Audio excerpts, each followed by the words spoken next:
And when the name was called, he stood up without answering, without opening his mouth, and he walked forward into the bar, opened it up, and walked in. Now, what's for the record? If the court reporter is typing anything, all she or he can type is someone walked in to the court area, to the bar. Because there was nothing acknowledged yet about the name. The name was called, but they have to get our acknowledgement, verbal acknowledgement. Are you such and such a name? When he went forward, of course, the first question that came to him was, are you such and such a name?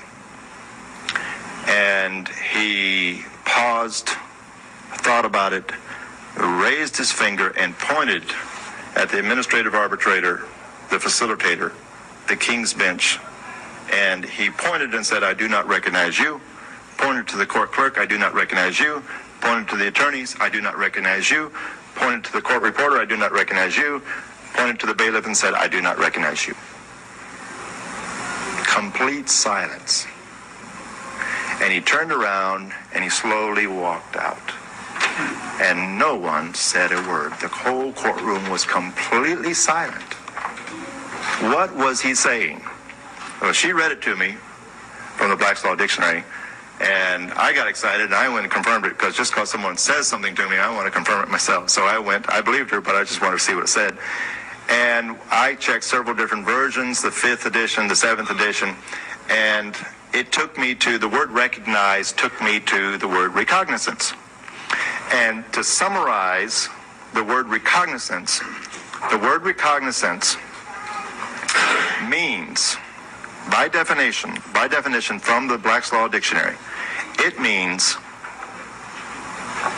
that someone is contracting with the Crown in its judicial capacity.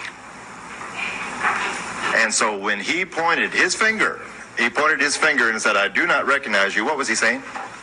I do not contract with the Crown. I do not contract with the Crown. I do not contract with the Crown. I do not contract with the Crown. Now, who are these agents here? Who are these living souls that are hiding behind their corporate fiction capacity? And he's the only living soul in there. And what did he say when he said I?